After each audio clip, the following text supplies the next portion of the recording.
ඉතින් යාළුවනේ ඔයාලට කොහොමද? ඉතින් අද මං ගෙනාවා ඔයාලට ලංකාවේ top 3 එහෙම නැත්නම් හොඳම ෆාම් බිස්නස් 3ක් ගැන.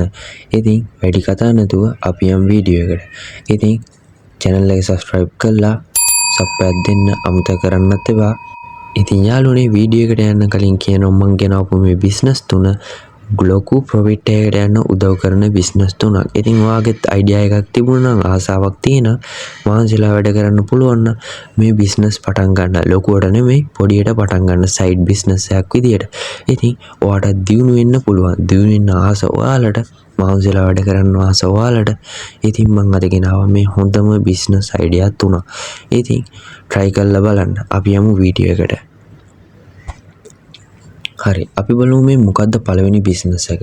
පළවෙනි බිස්නස් එක ඩේරි ෆාමින්. ඩේරි ෆාමින් කියන්නේ කිරිගව් පාලනය.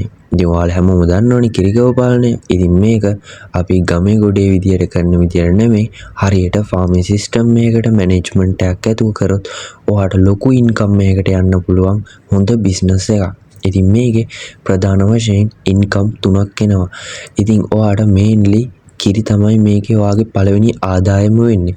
ඉතින් ඒ වගේම ඔයාට සතුන් විකිණීමෙන් සහ අමතරව මෙයාලගේ ගොම පොහොර එහෙම නැත්නම් පොහොර විකිණීමෙන් 3 ආකාරයට ඔයාට මුදල් ලැබෙනවා.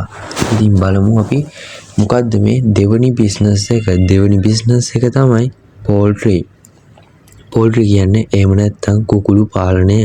කුකුල් පාලනය ගත්තොත් ඔයාට මේන් බිස්නස් එක වෙන්නේ මේකේ බිත්තර අලෙවි කිරීම.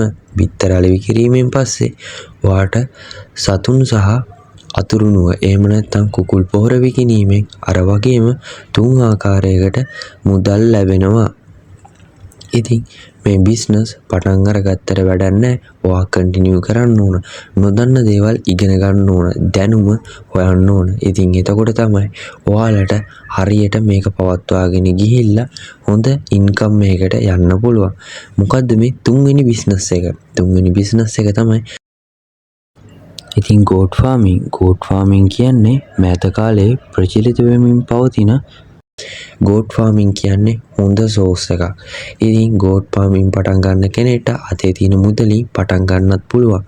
ඉතින් මේකෙදි ප්‍රධාන වශයෙන් ඩේරි ෆාම් වගේම කිරි තමයි ප්‍රධාන ආදායම. දෙවෙනි ආදායම විදියට ඔයාලට මස් පිණිස හෝ සතුන් අලෙවිය පටන් ගන්න පුළුවන්. තුන්වෙනියට පොහොර. පොහොර කියන්නේ එලිබිටි විකුණන්න පුළුවන්. ඉතින් යාළුවනේ මොකද හිතන්නේ මේ වීඩියෝ එක ගැන? ඉතින් අද ඔයාලට ගෙනාවේ මම ලංකාවේ තියෙන ලොකු ඉන්කම් එකකට යන්න පුළුවන් පටන් ගත්තොත් වැටෙන්නේ නැති හොඳම බිස්නස් 3ක් ගැන.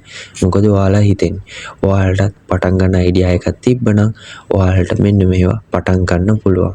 හොඳ සයිඩ් බිස්නස් එකක් විදියට කරගෙන යන්නත් පුළුවන්. ඉතින් වීඩියෝ එක හොඳ නම් ලයික් කරලා සබ්ස්ක්‍රයිබ් කරන්න අමතක කරන්න එපා. ෂෙයා කරන්න. ඉතින් මේ වගේ අලුත් වීඩියෝ එකකින් ආයෙත් එන්න ගිහින් එන්න. ඔයාලා හැමෝටම සුබ දවසක්.